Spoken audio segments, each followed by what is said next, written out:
Everything exists while forgetting the original self. Water exists faithfully to its role with its own properties. When enough heat is applied to this water, it evaporates and loses its properties of water and turns into steam or mist. Some of them rise high into the sky and float around as clouds. Then it becomes rain or snow and falls again on mountains and fields. Rain and snow turn into water again to wet the arid land. Water that has been purified over time is put in a gourd and quenches someone's thirst. Then, when the days get colder, the water in the gourd becomes ice. Even when the ice is removed from the gourd, it still has the shape of a gourd. When water is water, it fulfills its role 100%. When it is heated and turned into steam, it discards lingering attachments to water and exists entirely as steam. After all, whenever you change into water, steam, clouds, rain, ice, snow, hail, etc., you are fully immersed in the role. If water does not play a given role now, and clings only to the past or the future, can the world run properly? Everything that exists is the first cause divided, mixed, merged, and changed.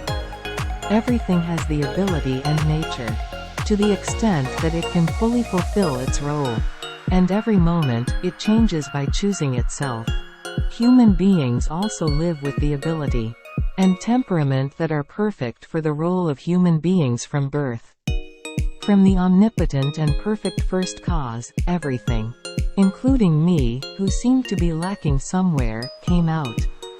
But why are they made imperfect in the eyes of humans? A perfect first cause must have had its reasons for making all things this way. If you had all of the abilities and qualities of a first cause that are far superior to your current role, would you be able to play a proper role? Everything should be moderately greedy, angry, and sometimes make stupid mistakes.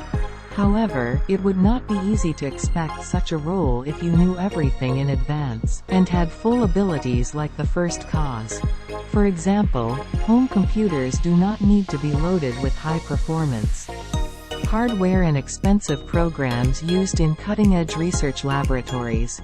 It must be seen that from the beginning, everything was made in conformity with the intention of the first cause.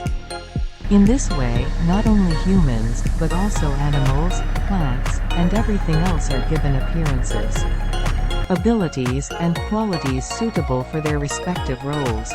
Although it is an alter ego of the omnipotent first cause, it is not necessary for all things, including man, to exert all the abilities and qualities of the first cause right now. In other words, water, soil, sand, wind, lions, tigers, pine trees, etc., were each given exactly the form, ability, and quality that fit their role. And I and all, by doing their part faithfully, prove the perfection of the first cause. Who is everything in front of me now? Since the first cause has changed, everything is my alter ego, and the protagonists of the play being performed at this moment. In other words, everyone is a protagonist in their own play.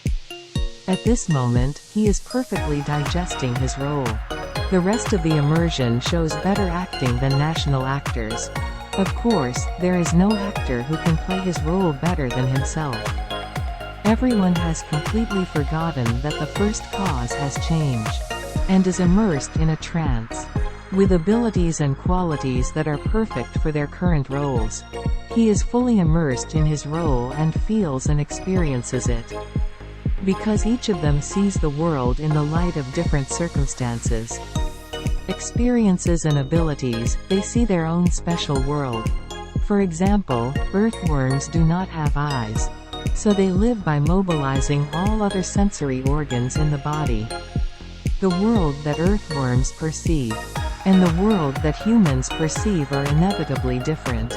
In this way, the world seen by ants, the world seen by dragonflies, the world seen by tadpoles, and the world seen by humans are clearly different. Everyone sees the world differently. Positive people negative people, enlightened people, and unrealized people. Even people who look similar have differences in sensory organs or physical abilities, such as eyesight, hearing, height, weight, and physical strength. In addition, there is a difference in intellectual abilities, such as judgment and analytical skills. Therefore, all subjects have no choice but to see and interpret the world differently. In this way, when the first cause is divided and put into the frame of man, it plays a role with human abilities and characteristics. In addition, each person's environment, experience, and ability are very different. For this reason, each person has a different point of view and point of view. Therefore, even if you go through the same thing, your interpretation and response will inevitably be different. In a word, even if we live in the same world, there is no way to find a subject who sees and interprets everything the same. In the end, there are infinite subjects in this world. And the infinite subjects have infinite views and perspectives on the world, so each interprets differently. Various shapes of knives, hoes, and axes are made with the molten iron from the blast furnace. Then, the knives, hoes, and axes exist, forgetting that they are originally molten iron in the furnace. However, if they try to go back to the furnace because they cannot forget that it is molten metal, they will not be able to play their role properly. As time goes by, knives, hoes, and axes that have been used are eventually returned to the furnace when they become scrap metal.